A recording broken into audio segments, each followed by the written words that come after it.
like now to read something written by Jean-Paul Sartre in 1946. Sartre writes, "Our point of departure is indeed the subjectivity of the individual, and that for strictly philosophic reasons, and that for simply philosophic reasons.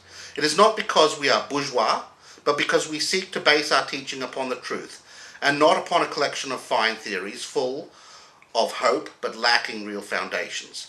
And at the point of departure there cannot, and at that point, and, sorry, I'm butchering this, and at the point of departure there cannot be any other truth than this. I think, therefore I am." Let's pause for a second.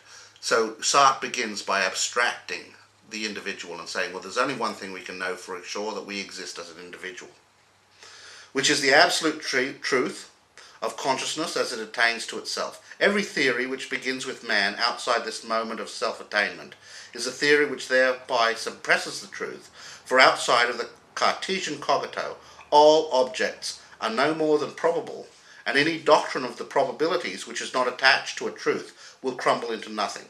In order to define the probable, one must possess the true.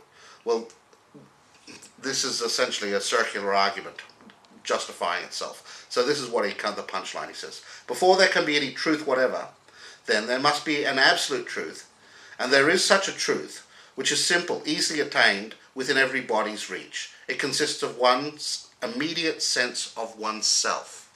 In other words, for Sartre, the only thing you can know for sure is that you are yourself, and have a sense of yourself as yourself. In this sense, Sartre is abstracting the individual from the social conditions. You're not your social programming, Sartre says. You're not social constraints. In the end, you are totally free to be an individual and to choose what is right and natural for you. He says later in the same speech, "In this sense we may say that there is a human universality, but not something given, it is being perpetually made. I make this universality in choosing myself. I also make it by understanding the purpose of any other man of whatever epoch. He can understand the purpose of every other man or woman or child, I presume, or dog perhaps, or cat of any epoch.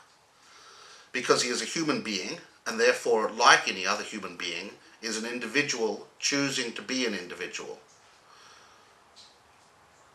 In short, even self-consciousness itself for Sartre is an act of volition. We choose to become ourselves, according to Sartre. And this is the only moral thing we can do. We can choose to become ourselves. So what does this mean for Sartre? It means that in order to live a real, or what Sartre calls authentic life, one must make a choice. One must choose. One must choose not what society tells you to choose, but one must make an authentic choice that flows out of your own sense of who you are as a human being. In the end, Sartre often speaks as though it doesn't matter what you choose, as long as the choice is fully conscious and the consequences are accepted. Let's think for a minute of Frost's traveller at the crossroads in the Yellow Wood. He's looking down those roads. He's consciously assessing the consequences of his choice. So that means that his choice, by Sartre's terminology, is an authentic choice. It's fully conscious, and at the end of the poem, when he says, "I will be telling this with a sigh ages and ages hence," he's accepting the consequences of his choice. So in this sense, Sartre and Frost are telling us something very, very similar. And Sartre is saying that this is not a bourgeois equation. In other words, that this situation of a human being and his or her choice is not simply capitalist ideology, as Marx has been saying, or as I've been trying to explain, but is a universal human condition. So he writes, all human situations, historical situations, are variable. A man may be born a slave in a pagan society, or maybe a feudal baron or a proletarian. But what never vary are the necessities of being in the world. of having to labour and die there. These limitations are neither subjective nor objective, or rather there is both a subject and an objective aspect to them. Objective because we meet with them everywhere, and they are everywhere recognisable, and subjective because they are lived, and are nothing if man does not live them.